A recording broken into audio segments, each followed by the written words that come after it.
Ladies and gentlemen, the President of the United States.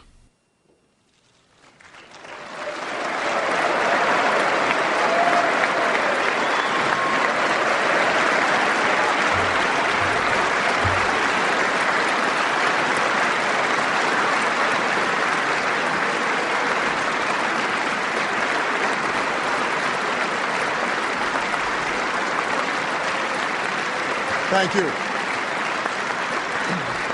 Thank you. Please be seated. Good evening. To the United States Corps of Cadets, to the men and women of our armed services, and to my fellow Americans. I want to speak to you tonight about our effort in Afghanistan, the nature of our commitment there, the scope of our interests, and the strategy that my administration will pursue to bring this war to a successful conclusion. It's an extraordinary honor for me to do so here at West Point, where so many men and women have prepared to stand up for our security and to represent what is finest about our country. To address these important issues, it's important to recall why America and our allies were compelled to fight a war in Afghanistan in the first place. We did not ask for this fight. On September 11th, 2001, 19 men hijacked 4 airplanes and used them to murder nearly 3,000 people. They struck at our military and economic nerve centers. They took the lives of innocent men, women, and children without regard to their faith or race or station. Were it not for the heroic actions of passengers on board one of these flights, they could have also struck at one of the great symbols of our democracy in Washington and killed many more.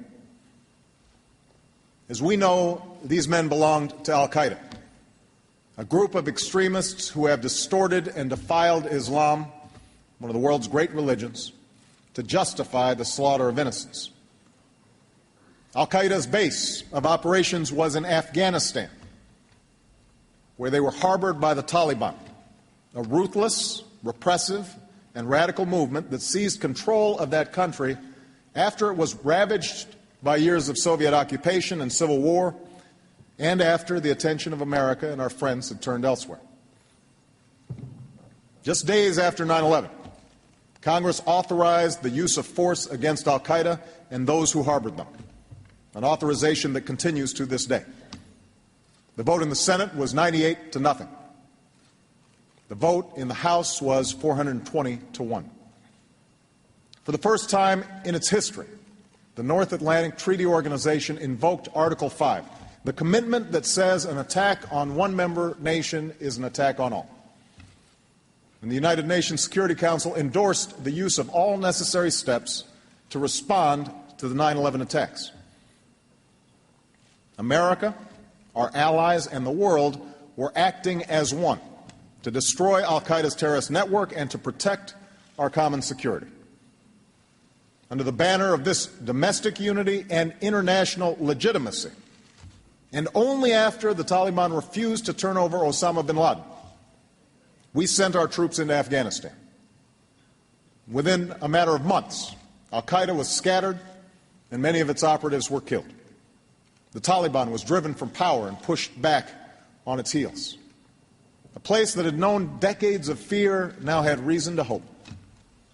At a conference convened by the UN, a provisional government was established under President Hamid Karzai, and an international security assistance force was established to help bring a lasting peace to a war-torn country. Then, in early 2003, the decision was made to wage a second war in Iraq. The wrenching debate over the Iraq War is well known and need not be repeated here.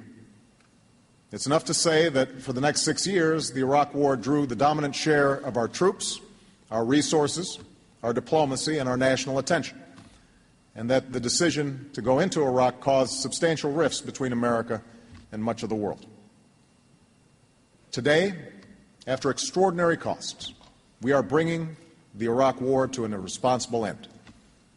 We will remove our combat brigades from Iraq by the end of next summer, and all of our troops by the end of 2011.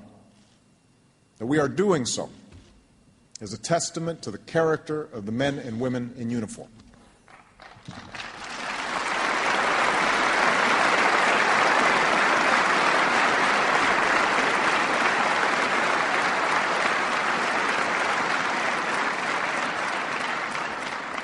Thanks to their courage, grit, and perseverance, we have given Iraqis a chance to shape their future, and we are successfully leaving Iraq to its people. But while we've achieved hard-earned milestones in Iraq, the situation in Afghanistan has deteriorated. After escaping across the border into Pakistan in 2001 and 2002, al-Qaeda's leadership established a safe haven there. Although a legitimate government was elected by the Afghan people, it's been hampered by corruption, the drug trade, an underdeveloped economy, and insufficient security forces. Over the last several years, the Taliban has maintained common cause with al-Qaeda as they both seek an overthrow of the Afghan government. Gradually, the Taliban has begun to control additional swaths of territory in Afghanistan while engaging in increasingly brazen and devastating attacks of terrorism against the Pakistani people.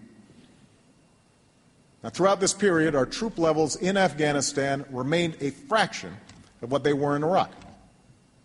When I took office, we had just over 32,000 Americans serving in Afghanistan, compared to 160,000 in Iraq at the peak of the war. Commanders in Afghanistan repeatedly asked for support to deal with the reemergence of the Taliban, but these reinforcements did not arrive. And that's why, shortly after taking office, I approved a long-standing request for more troops. After consultations with our allies, I then announced a strategy recognizing the fundamental connection between our war effort in Afghanistan and the extremist safe havens in Pakistan. I set a goal that was narrowly defined as disrupting, dismantling, and defeating al-Qaeda and its extremist allies, and pledged to better coordinate our military and civilian efforts. Since then, we've made progress on some important objectives. High-ranking al-Qaeda and Taliban leaders have been killed, and we've stepped up the pressure on al-Qaeda worldwide. In Pakistan, that nation's army has gone on its largest offensive in years. In Afghanistan, we and our allies prevented the Taliban from stopping a presidential election. And although it was marred by fraud, that election produced a government that is consistent with Afghanistan's laws and constitution. Yet huge challenges remain.